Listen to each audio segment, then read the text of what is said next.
Alam nyo,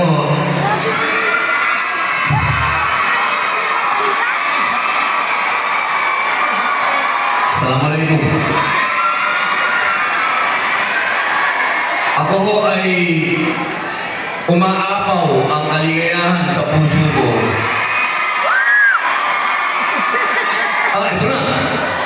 Mga mahal kong kababayan, tayo po ba ang tumayo?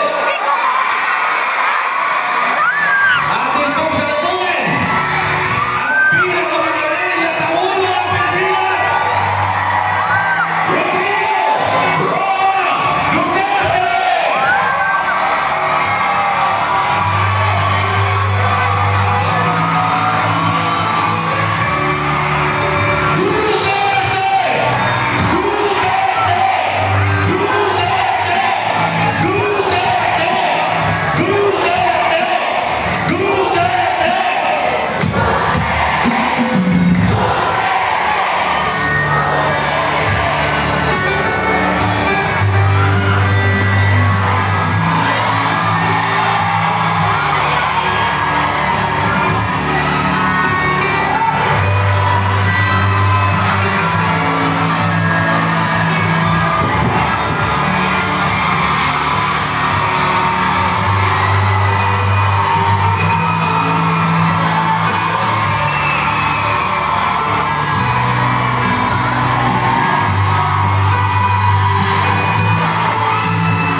Alam niyo, I do not know if you still believe in me.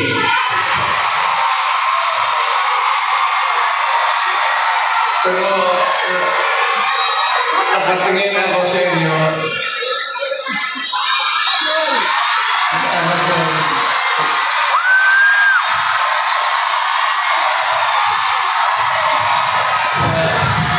Dapat pagkita-kita tayo doon sa ating bayan. Kaya lang sa sitwasyon natin ngayon, kailangan talaga pumunta tayo sa ibang bayan, maghanap buhay. Pero sa akin, the fact that malayo kayo sa pamilya ninyo,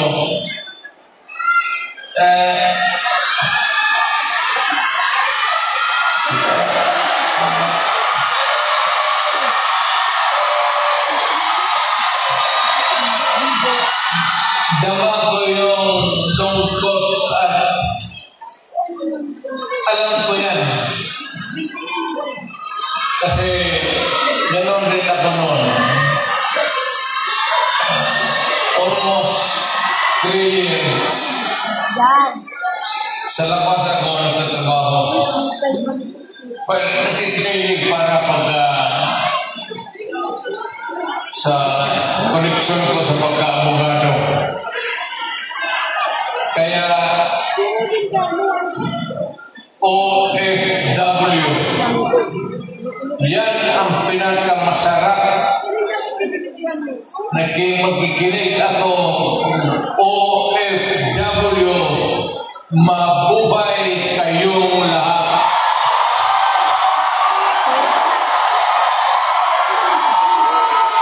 At ang mundo dapat magpasalamat na merong mga Pilipino na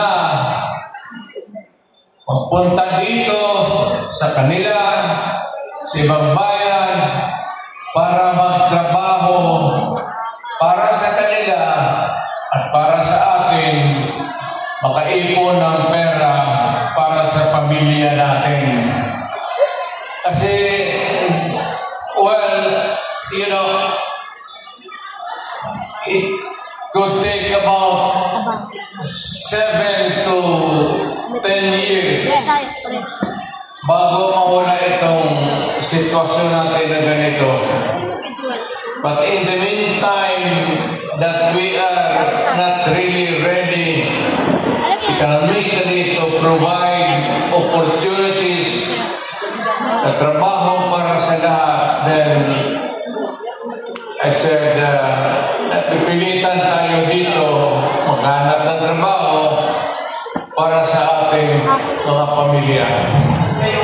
Kaya ako ngayon dito, this is not the first time that I have kaharap ko kayo. Tanggapin na lang natin kung ano ang sa palad natin at magdasal tayo na yung pagod ninyo ngayon dito ang makinabang ang mga pamilya ninyo at ang mga anak ninyo. Mabuhay kayong OFW. Kaya yung lahat ng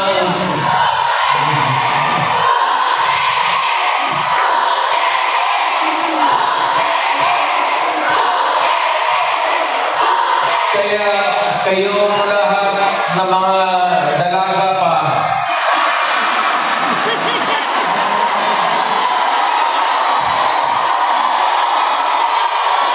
ilan pa kayo? Matagal pa naman ako dito, isang buwan pa. Pakasalan ko kayong lahat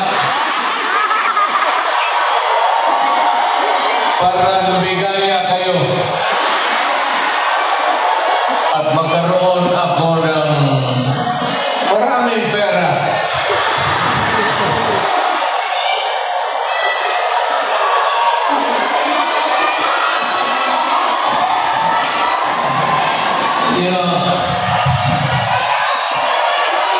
Hindi lang ito sabihin niya. Hindi ako nagbubula, ha? Yung mga taga rito na tuwanda na nung nakilala yung pamilya ko. Yung matanda na, yung may karanasan sa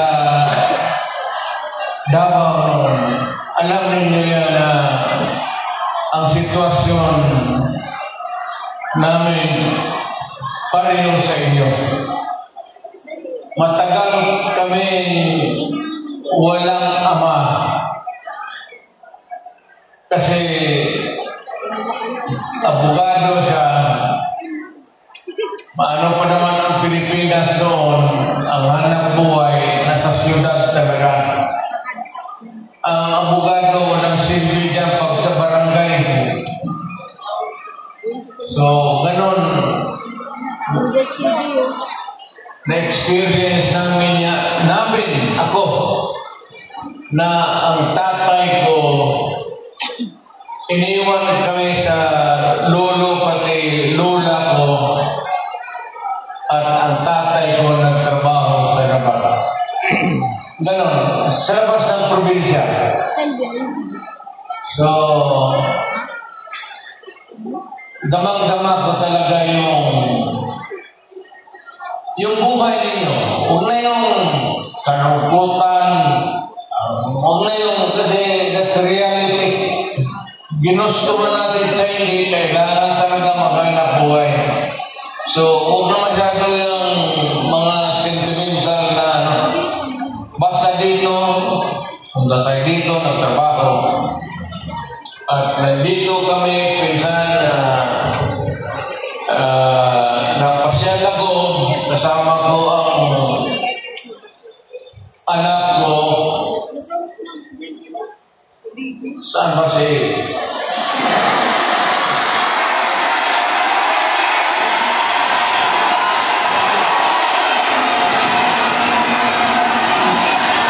May anak ba ako dito sa labas?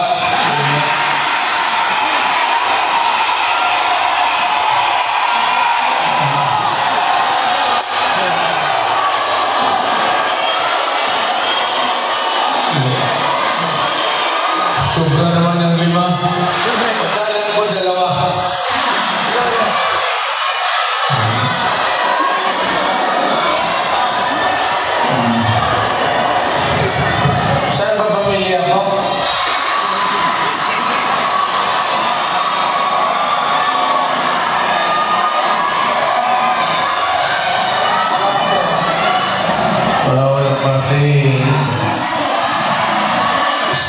si Inday na nakausap okay na. Importante dyan si Inday kasi Inday yung politiko eh. So, mabuti naman. So, anong pag-usapan natin? May pera na kayo bigay? Kasi, kasi, 10 Hong Kong dollars lang. Wala pa pinakakitain dito.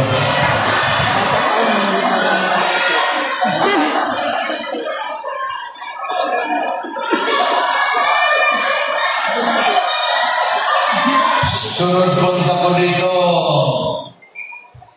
magministro na ako. Kasi pagtapos sa usapan natin, give, then, but ang problema natin sa Pilipinas ngayon, hindi na kasing bigat noon. You know, you'll have to be patient with government. It is not at all times maganda. Minsan ang gobyerno may kapalpakan.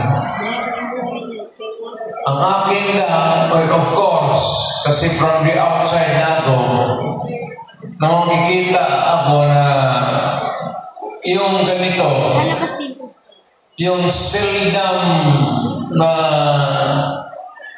tinitignan ng tao, ng kongreso, na masilip lang man kayo kung ano ang kailangan, not only dito sa Hong Kong, but all over the world, Filipinos who work there because they have to. So, ang akin, nagpapasalamat ako. Ang una-una, yung tulong ninyo sa economy ng bayan. At second, yung social order. Yung problema na yung mga anak natin makapag-aral ng gusto. Kaya naman ako nakita ninyo na patong-patong ang kaso ko. Sa totoo lang, baka ang balita ko may warrant daw ako po. Totoo. Yung sa ICC o something, matagal na yung hinahabol ng mga putang ina.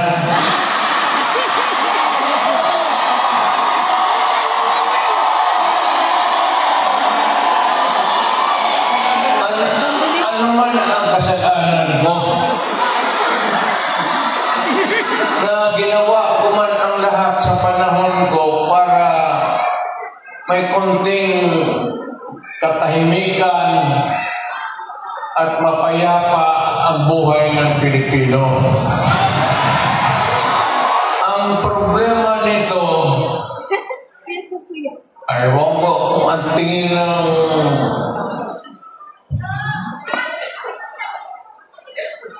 ako yung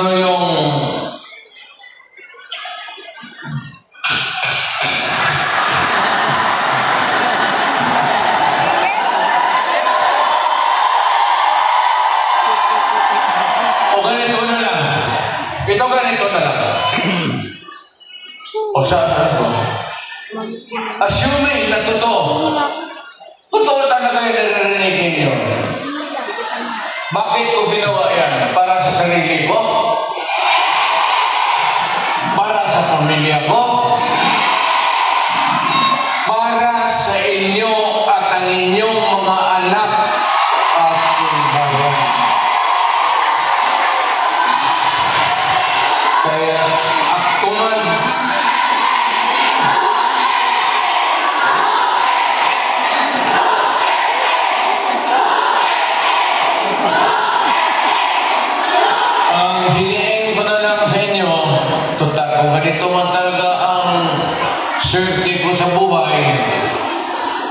okay lang, tatanggapin ko yan. Eh, wala tayong magawa eh. Eh, hulihin tayo, may kulong tayo. Kaya lang, meantime, mag-contribute kayo, mas kayo, $5, $10. Para paglabas ko sa presuhan, pagawaan ninyo akong monumento katabi ni Rizal. Si Rizal may hawak na libro eh.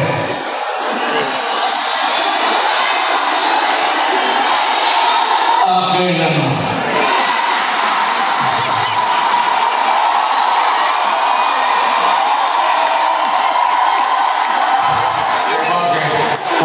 Tumahimik pa ang bayan natin kung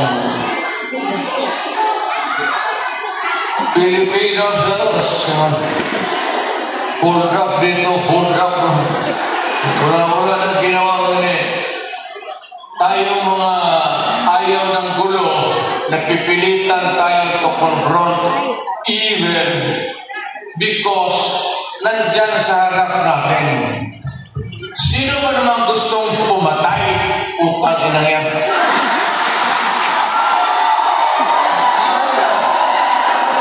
Bakit ako why would I waste my time? Binila, patay na si Duterte, lumalabas ng gabi, ganon. Also, sino ba naman gusto maging security guard? Na ang kinuha ko law. But, siguro sa trabaho, alam mo sa gabi, diyan rin lumalabas yung mga masasamang tao.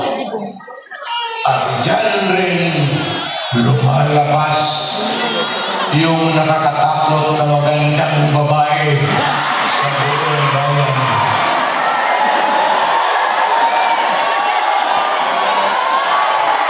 Sino man nakita ninyo maganda sa Arab? Di ba?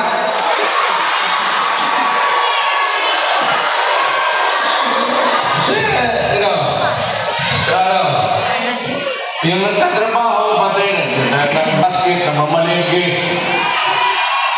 Pero pagkagabi, makita mo, lumalabas. Mga anghel. Gising na.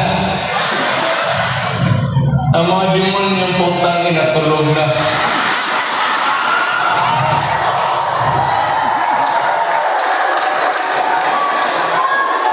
Hindi, ano na tayo? Seriously now. Our country is not yet that well off. I'm very sorry na nakikita tayo dito at kayong napunta dito sa loob. Kasi sa labas, mga Pilipino rin naghihintay doon. So, sino may-ari itong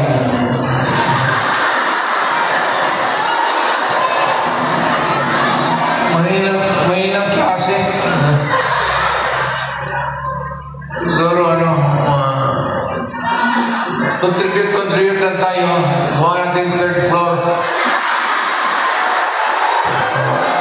For exclusive use.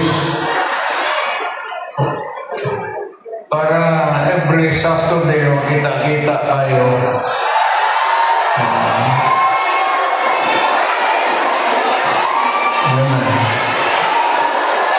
Maraming magkawin dyan, buntis na. Hindi mo madala ka.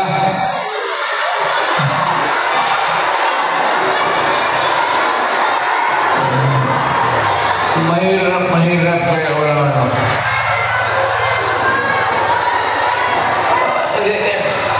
Hindi ako mag-survive ng buhay na walang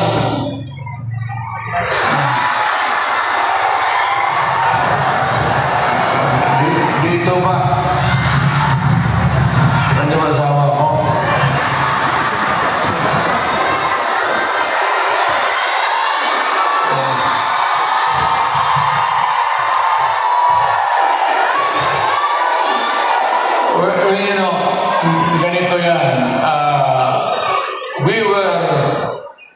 not really ordered, but maybe it was a form of an order.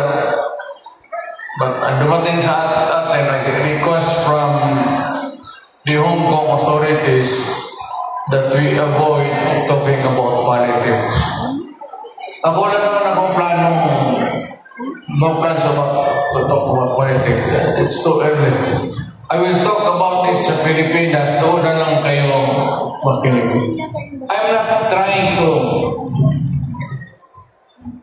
na kayo you vote for I leave it up to you to decide for your own kung ano talaga ang mabuti para sa bayan. Pero kung ano kayo, if you have to listen to some advice, maybe you can consider the advice ng former president. An advice that is only good for the country. I am not talking about any candidate, but the interest of the Philippines. So, but meron akong mga kaibigan na nandito. Grupo kami dumating. I happen to promise my... Sana nga yung... Wala pang asawa ko.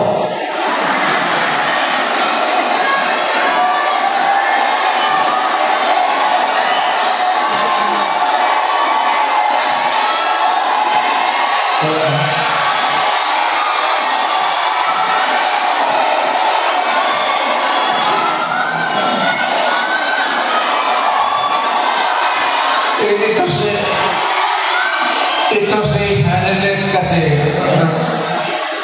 ang asawa ko overseas worker.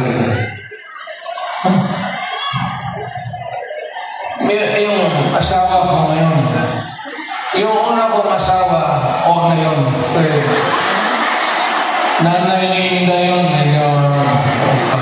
problema tayo. Alam mo yan, yung nanay ba ni Inday, Tisayan. Tapos nakita ko yan sa aeroplano, stewardess So, kung ano mo, hinanap ko kung saan yung bahay. Noon sa Monteverde, sa Davao, pasok ako sa mga bahay-bahay doon, nakita ko ang gaga. Naganda ba? Hindi ko maganda ito Tapos haganan ako sa kabilang sabi ko, Miss, nabandera ka?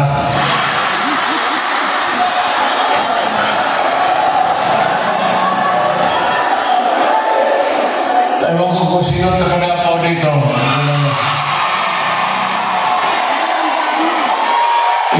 Yung hagdanan nila nung nahalata ng nanay, si Puring, mother-in-law mo, inilipat yung aso mo sa hagdanan. Tangkinan niya ako makaakyat. Kaya, hindi mo Ano na yan yung anong tawag na yung pok-pok sa Bisaya?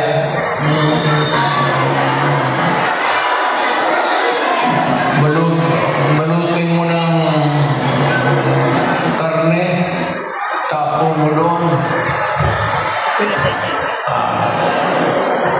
Dalawang araw, ang aso nila nakakamayan. Dalawang araw.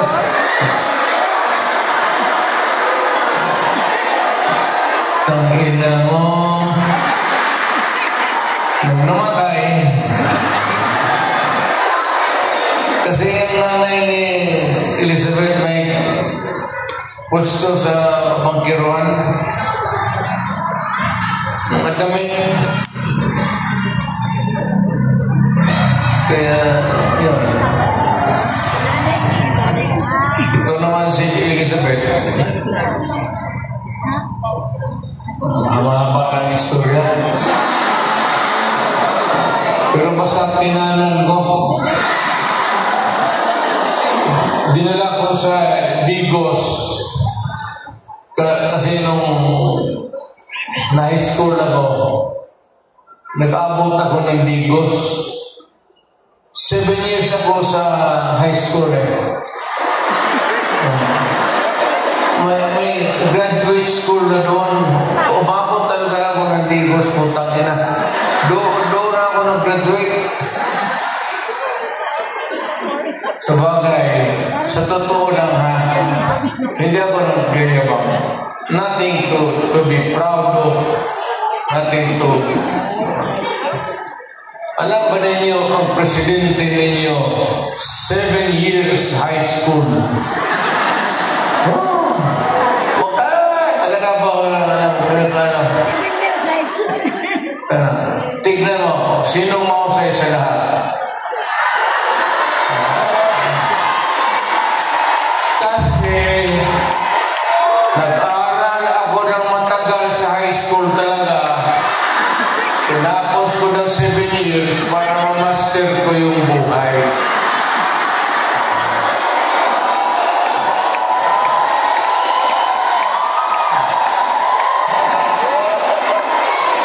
Ngayon,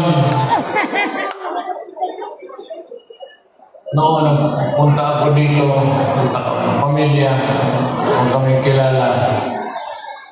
Ngayon, pasok ako sa harap ninyo, mayabang na. Mga kababayan, ano ang sunod na ang gagawin natin? Ano ba itong Pilipinas? Maligaya kayo o hindi? Maligaya pa naman. Sa bahay nila, si Inday na. Ayun ang maldita. Di ba sinabi ko sa inyo, sino yung mga matatanda dito namin? Di ba sinabi ko sa inyo, maliit pa yan si Inday? Sinabi ko na inyo, maldita yan, pantay kayo. So, nakita nila nagbugbog ng pulis. Hindi lang yan. Hindi, yung nakita lang ninyo sa TV, maraming binugbog yung mga driver namin, pati buhang talaga yung sa Inday. Pero kung yun ang masunod sa inyo, magsunod sa akin pagka Presidente.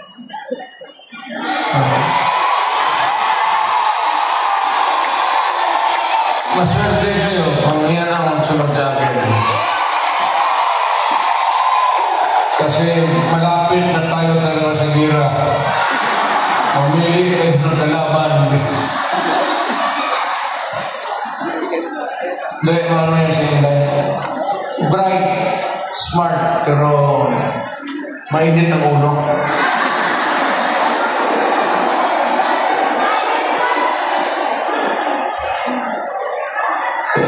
Hindi na ako magtagal kasi ang pinunta namin dito magpakilala naman. Sabihin ko lang yung mga pangalan. Tandaan lang ninyo. Si Delia General Philippine Constabulary ito. PNPC. General Ronald Bato de la Rosa. Hinuli ng pulis. Pulis yun rin. Tapos ang sunod, patron ito. Yung iba may mga medalya pa. Si